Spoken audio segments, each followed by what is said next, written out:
जीवन में सफल होने के लिए खुद पर भरोसा रखना जितना महत्वपूर्ण है, उतना ही अपने इष्ट, अपने कुल देवी देवता की शरण में रहना आपके लिए महत्वपूर्ण। नमस्कार मित्रों, मैं हूं आप सभी का मित्र वैदिक एस्ट्रोलॉजर आदित्य दुबे। स्वागत करता हूं आपका अपने ज्योतिष परिवार में।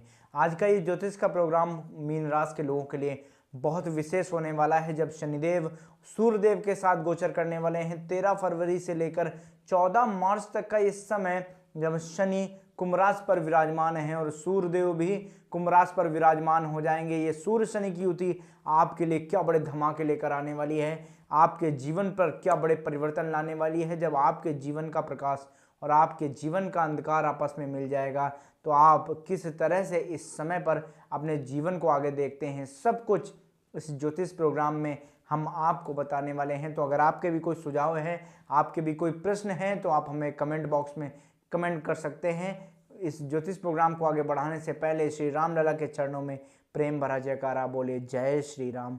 चलिए इस ज्योतिष प्रोग्राम को आगे बढ़ाते हैं। ये वीडियो आपके जन्म की राशि चंद्र राशि पर आधारित है।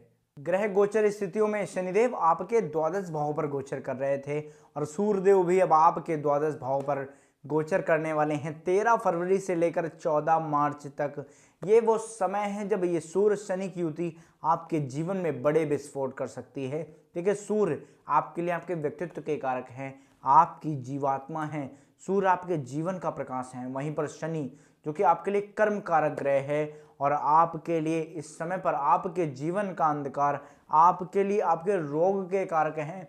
तो जब ये सूर्य और शनि का मिलन आपस में हो जाएगा, देखिए ये द्वादश भाव पर मिलन हो रहा है। द्वादश भाव आपके लिए आपकी निद्रा का घर है, आपके इन्वेस्टमेंट, आपके खर्चों को दर्शाता है। आपके अवचेतन मन की स्थिति पर सूर्य और शनि इस समय पर विराजमान हो गए हैं। सूर्यदेव के यहाँ पर गोचर करते ही शनिदेव की स्थितियां अस्त हो जाने वाली हैं। मीन राशि के ऊपर भी 7.5 का पहला चरण लगा हुआ है। कहीं ना कहीं अवचेतन मन पर इस समय पर बहुत ज़्यादा चिड़चिड़ापन अभी तक आपके स्वभाव में था। तो 11 फरवरी के बाद 35 दिन के लिए शनिदेव अस्त हो रहे हैं। वहाँ पर भी आपको बहुत अच्छे लाभ मिलेंगे। अगर आपकी जन्म कुंडली में शनिदेव की स्थिति बेहतर है तो भी आपको लाभ मिलेंगे। अगर स्थितियां जन्म कुंडली में बेहतर नहीं हैं और परेशानियां शनि की 7.5 में बहुत ज़्यादा आ रही थी, तो भी प्रसन्न हो जाइए। ये 35 दिन शनिदेव का प्रभाव जो कि नकारात्मक रूप से आपको बहुत परेशान कर रहा था, वो अब आपके लिए परेशानियां कम होने वाली हैं। देखिए, कोई भी चीज़ खत्म नहीं हो सकती, क्योंकि सूर्य अगर हमारी आत्मा है, हमारी आत्मा अगर खत्म हो जाएगी तो हमारे जीने का ही क्या अस्तित्व है। इसलिए सूर्य कभी भी ना अस्त होने वाले ग्रह हैं। सूर्य अपनी पावर से किसी भी ग्रह को अस्त कर सकते हैं। इस समय पर शनिदेव अस्त हो रहे हैं, बट अगर जीवात्मा जी रही है तो कर्म तो जरूर करेगी। इस समय पर आप कर्म तो करेंगे, उससे बेहतर लाभ होंगे। बट जो लोग नकारात्मक प्रभाव में आ रहे थे, उनके ऊपर वो नकारात्मक प्रभाव इस समय पर थोड़े से कम होने वाले हैं। उन्हें इस चीज़ का प्रॉफिट एक्स्ट्रा यहाँ पर मिलने वाला है। देखिए, आपके अवचेतन मन पर अभी तक बहुत ज़्यादा चिड़चिड़ापन बना हुआ था। जरूर आपके स्वास्थ्य को लेकर शनिदेव ने यहाँ पर बहुत सी चिंताएं डाल रखी थी। आपके भाग्य में आपको बहुत ज़्यादा मजबूती नहीं दे रहे थे। आप बैंक बैलेंस बनाने में अभी तक सक्षम नहीं हो पा रहे थे। तो अब ये 35 दिन का समय आपके लिए आया है जब आप बहुत बेहतर स्थितियों को देखेंगे, क्योंकि छठे भाव के स्वामी यानी कि आपके रोग ऋण शत्रु के स्वामी द्वादश भाव में विपरीत राजयोग में सूर्य और शनि की युति में विराजमान हो गए हैं। और सूर्यदेव जब आपके द्वादश भाव पर बैठे हैं, देखिए जब भी सूर्य आपके द्वादश भाव पर बैठ जाए, देखिए सूर्य जहाँ पर बैठ जाते हैं वहाँ पर प्रकाश कर देते हैं। इस समय आपका अवचेतन मन जागृत हो सकता है। इस समय पर आपको बहुत सी शक्तियाँ मिल सकती हैं। इस समय पर आपको एक पावर मिलेगी जिसे आप अपने वर्क प्लेस पर इस्तेमाल कर सकते हैं। बट ध्यान रखिएगा, इस समय पर कहीं ना कहीं ये विच्छेदकारी योग आपके जीवन में आपको बहुत ज़्यादा द्वंद्व लेकर आएगा, बहुत ज़्यादा कन्फ्यूज़न लेकर आएगा। आपके खर्चों में आपको बहुत ज़्यादा कन्फ्यूज़न क्रिएट होने लगेगा। अगर आप कोई बड़ा इन्वेस्टमेंट करने जा रहे हैं तो वहाँ पर भी आपको बड़े द्वंद्व हो सकते हैं, बड़े कन्फ्यूज़न हो सकते हैं। सूर्य जो कि आपके पिता को दर्शाते हैं, शनि जो आपके घर के बड़े बुजुर्ग हैं, आपके पितृदेव हैं। तो देखिए इस समय पर आप अपने पितरों का सहयोग अपने काम में लें, अपने घर के बड़े बुजुर्गों से राय लेकर ही काम करें, अपने पिता का सम्मान करें। जितना आप अपने पिता के करीब रहेंगे उतने बेहतर और ज़बरदस्त लाभ आपको मिलने वाले हैं। जो भी मीन लग्न और मीन राशि के लोग हैं, ये सूर्य शनि की युति आपके जीवन में अभिशाप होगी या होगी आपके लिए वरदान बात करते हैं। देखिए सूर्य आपकी आत्मा है, शनि जो कि कर्म कारक ग्रह हैं, ये न्याय प्रिय देवता हैं। सूर्य आपको तनकर चलना सिखाते हैं, रौब से अहंकार पूर्वक एक राजा की प्रवृत्ति को रखते हैं, जबकि शनिदेव एक बहुत ही कॉमन मैन को रिप्रेजेंट करते हैं, आपको बहुत ज़्यादा मेहनत करना सिखाते हैं और मेहनत से आप अपने लिए रोटी कमाते हो। जब भी शनिदेव के अधीन जो व्यक्ति होते हैं बहुत ही न्यायप्रिय होते हैं और बहुत ज़्यादा मेहनत करके ही धन कमाना चाहते हैं। सूर्य जो कि आपके जीवन का प्रकाश है, आपके जीवन का आरंभ है, तो शनि आपके जीवन के अंधकार हैं और आपके जीवन का अंत। ऐसे समय में जब ये दो विपरीत पिता पुत्र आपस में मिल जाएं और वो भी पुत्र के घर पे पिता जाकर इस समय पर विराजमान हो रहे हैं, जरूर सूर्यदेव की स्थिति यहाँ पर थोड़ी सी कमजोर होती है जब भी वे शनिदेव की राशियों पर विराजमान होते हैं। बट इस समय पर पुत्र अपनी स्वयं की राशि पर विराजमान है, ये घर बहुत ही ज़्यादा मजबूत स्थिति में है। तो इस समय पर आप बहुत अच्छे राजयोग अपने लिए देख सकते हैं अगर आपने अपनी आत्मा यानी कि सूर्यदेव को अच्छे तरह से अपने लिए इस्तेमाल किया। अपनी आत्मा पर अपने कर्म का वास कर दीजिए। देखिए इस समय पर आपको जबरदस्त लाभ मिलेंगे। इस समय पर आपको कोई भी ईगो अहंकार अपने जीवन में लेकर नहीं आना। सेल्फ रिस्पेक्ट को लेकर बिल्कुल भी काम मत करिए। जीवन में बहुत अच्छे लाभ को इस समय पर आप देख सकते हैं। इस समय पर अगर आप सूर्यदेव के अच्छे गुणों को अपने लिए अपनाते हैं और अगर सूर्यदेव की स्थिति आपकी जन्म कुंडली में बेहतर है, देखिए जबरदस्त लाभ आपको जीवन में मिलने वाले हैं। बहुत ज़्यादा मान सम्मान इस समय पर आपको मिलेगा, बट ध्यान रखिएगा वो मान सम्मान आपको तभी मिलेगा जब आप अपने कर्म को अपनी आत्मा पर समाहित कर देंगे।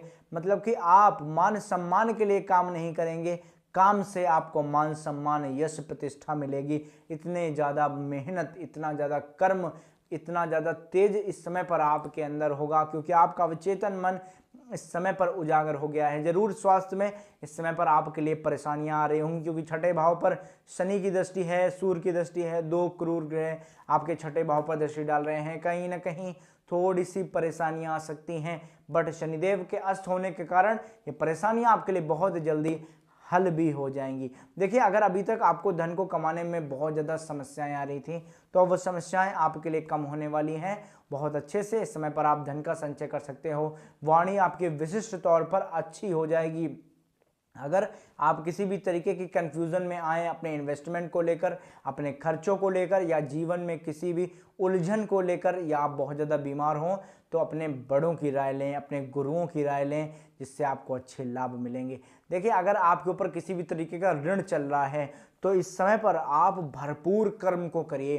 देखिए जितना ज़्यादा आप कर्म को करेंगे अपने ऋण को उतारने के लिए, इस समय पर आप बहुत ज़्यादा मजबूत होते हुए मुझे दिखाई देते हैं। ये बहुत बेहतर समय आपकी जन्म कुंडली में बनने वाला है।